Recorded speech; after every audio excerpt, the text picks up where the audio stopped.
Number 14.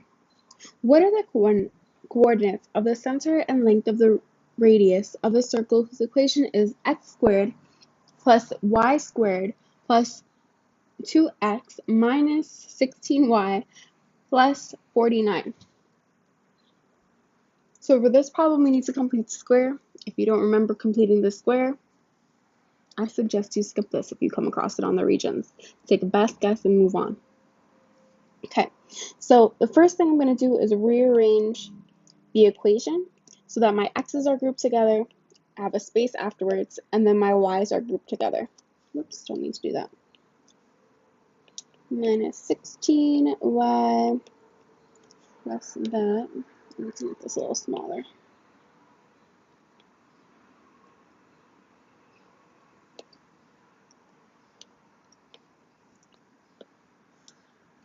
Okay.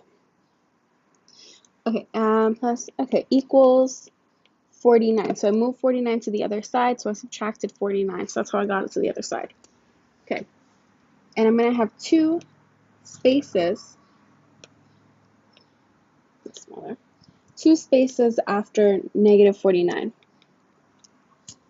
Okay, in order to complete the square, you want your equation in standard form. So ax squared plus bx plus c equals 0, essentially.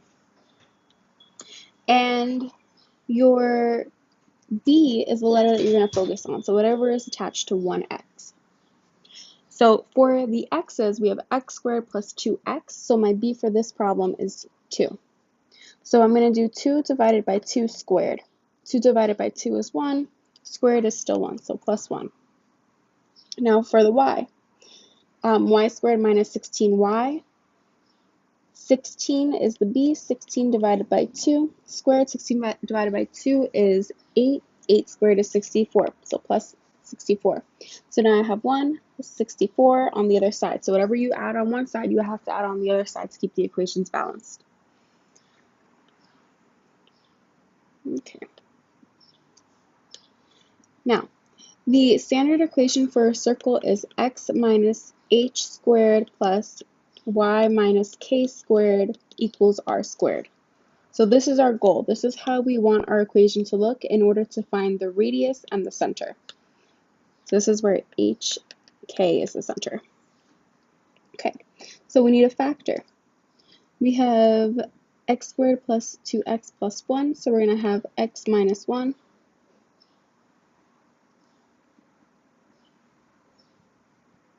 plus 1, sorry, not minus, plus, plus y minus 8 squared,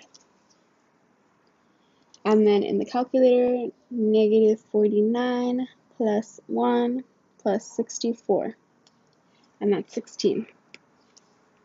So 16 is r squared. We want r by itself. We're going to do the square root. The square root of 16 is 4. So r equals 4, so we can eliminate 3 and 4. Now, my center, I have a x plus 1 and then y minus 8. If you look at the standard form, it's minus h and minus k, so your numbers are flipped. Your center is going to be, negative 1, 8, and your radius is 4.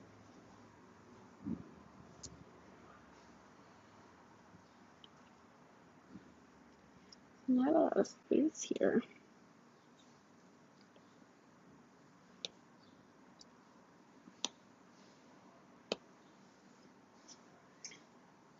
Okay, number 15. In the diagram below of right triangle MDL, altitude DG is drawn to hypotenuse ML. If MG is 3,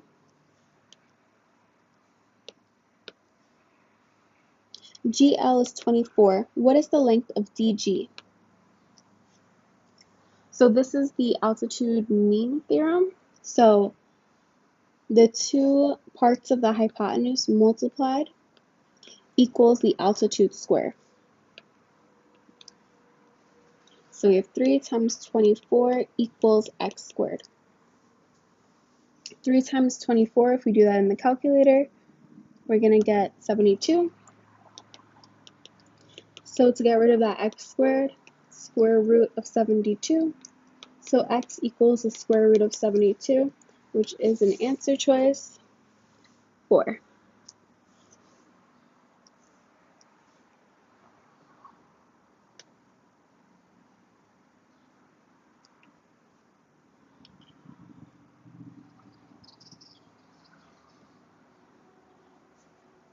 Okay.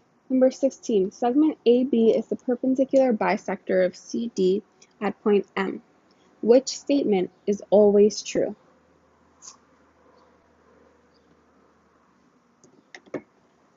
Okay, so we have segment AB, which is the perpendicular bisector of CD.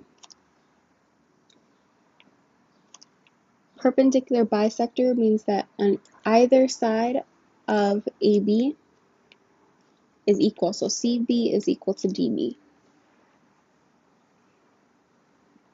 Okay, so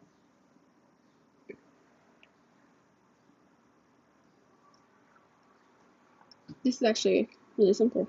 The first answer choice says CB is congruent to DB, and we just said that perpendicular bisector is cutting the segment in half. So CB is congruent to DB. So answer choice 1 is correct.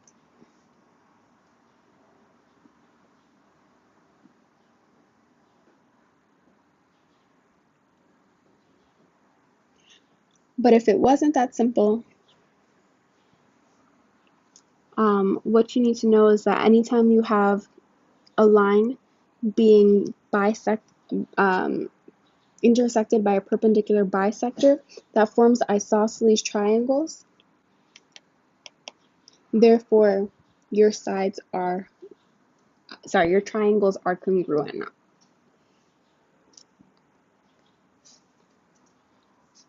Number 17.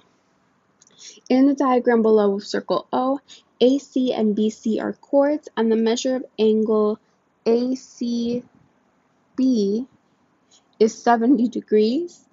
If OA is 9, the area of the shaded sector AOB is. Okay, so the first thing that we need to do is find out the angle measurement of AOB. So we have an inscribed angle ACB, which we know is 70. So from the center to the edge of the circle, that angle is going to be 2 times 70, which is going to be 140 degrees. So the number of degrees of AOB is 140. Okay, we want to find the area, which means we're going to go to our reference sheet. Last page of the Regents, you can rip it out. So the area formula for a circle is A equals pi r squared.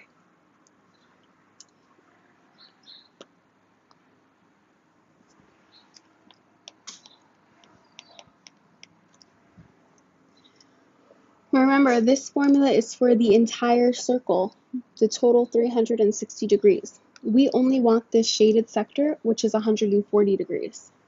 So we're going to do 140 divided by 360 times pi r squared. And my r, from the length from O to A, from the center to the edge of the circle, is 9. So times 9 squared. Okay, parentheses 140 divided by 360, close parentheses, pi, parentheses 9, close parentheses, squared. I get 98.96.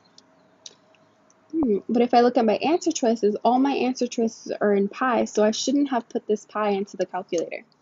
So let me do it again without the pi. 140 divided by 360 times 9 squared.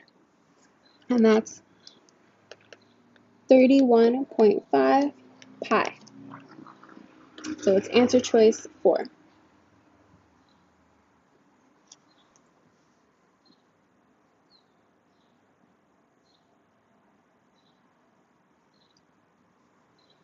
Quadrilateral BEST has diagonals that intersect at point D. Which statement would not be sufficient to prove quadrilateral BEST is a parallelogram? My parallelograms have certain properties. So one property is that opposite sides are congruent, opposite sides are parallel, opposite angles are congruent, consecutive angles, consecutive angles, sum to 180, that looks like 88, sum to 180, and diagonals bisect each other.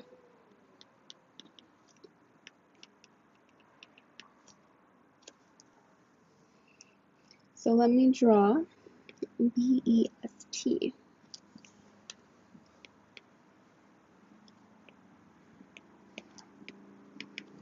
And we're told that diagonals intersect at D.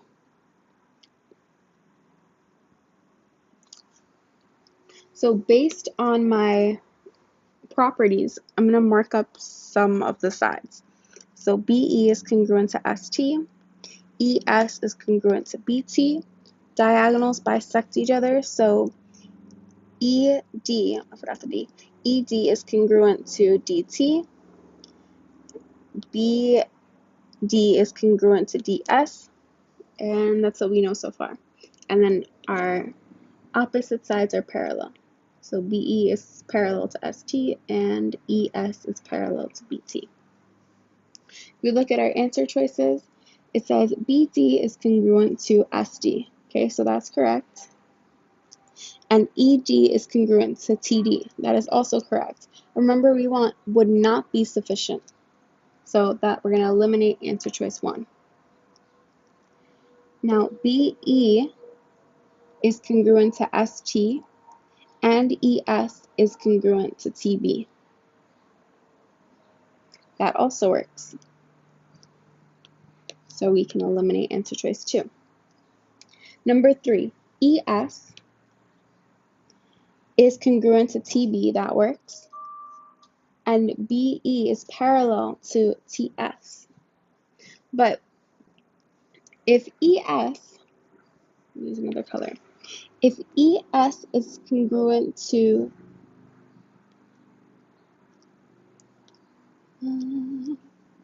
if ES is congruent to TB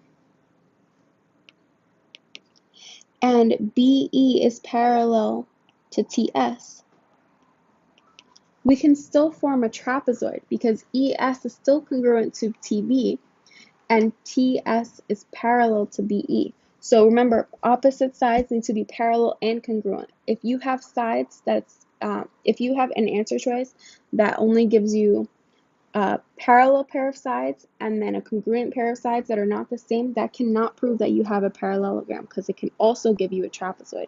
So the answer for this is 3.